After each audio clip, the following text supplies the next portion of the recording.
shopping shop. Okay. I wanted that one. Okay, this is the Trek Checkpoint normal version, so I suppose it's aluminum. Okay, way better price, 2,600. That's the reverse price.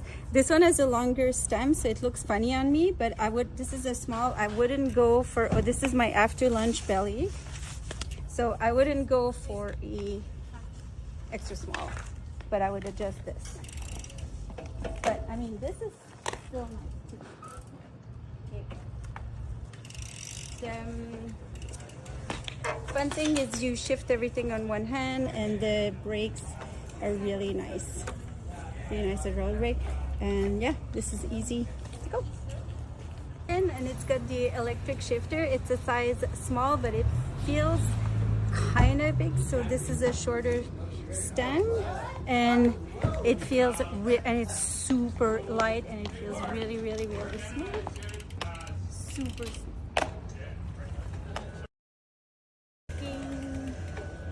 Very beauty, 4,200. Repeat what it is. It's a Checkpoint Trek carbon fiber with electronic shifting. Very nice bike.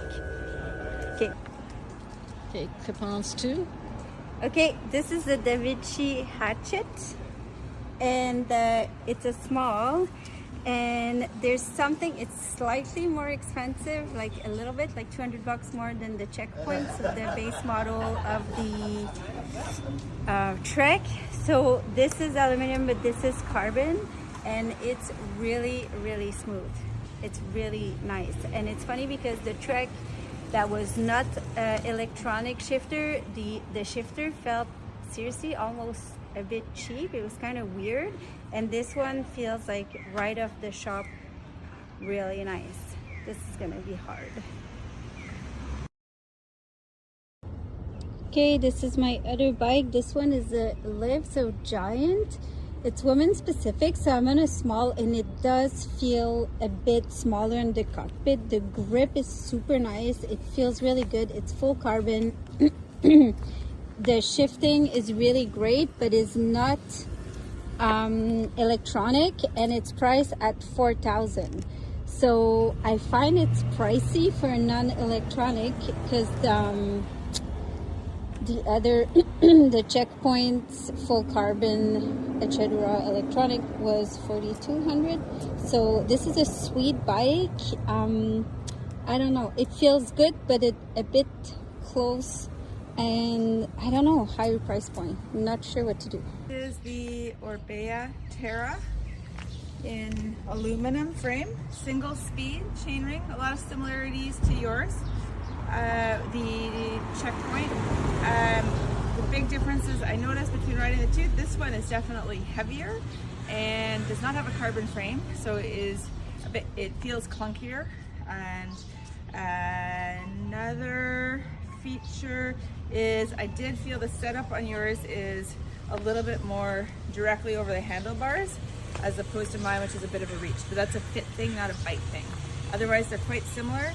The difference between electronic shifting that you have and analog shifting that I had is remarkable. Yours is way really? easier. Eh? Yeah. Huh. This is interesting because I thought your shifting was really smooth. It is. It's super smooth, but then you compare the two, and you're like, oh yeah, okay, that's actually right. And then difference. What price range are we looking at in between the 2 and 3 or 2 I and believe 4? mine was around 2,500. Okay, so lots of more room to have baskets and all.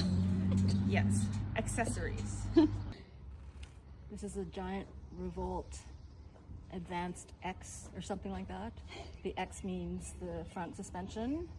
I have a dropper post. Oh, okay. I have electronic shifting, which is the best. Why is it the best? Just so effortless, and it doesn't, you're not doing this on your fingers and hands. And it's carbon? Yep, carbon. And I replaced the handlebars so I could get more flare. This is way more comfortable, the drop post. And Show the flare. Right. And it's a lot higher, so it gets me more upright. Right. So that's the custom fitting part. And so you have an extra small frame. Yep. and you're what And height? a stubby Oh, a stubby. stem Stubby and stem. raised handlebars. Okay. And how tall are you? Around 5'3.5" ish. Right, right. Cool. And then the price range, is it more in the 4, 5, 6 It plus? was around 62. Okay, so higher because higher component, drop seat, suspension, la-di-la-di-la-di-la. Yeah. Do you love it? Love it. And what's the name of the normal one, like the base one? The giant Revolt. Make Yeah, all Revolt, kinds, there's all and then kind the of sorts. Women specific is the giant Liv. That was the Devote that I tried. Oh, Devote. Yeah, Devote. Okay, bye.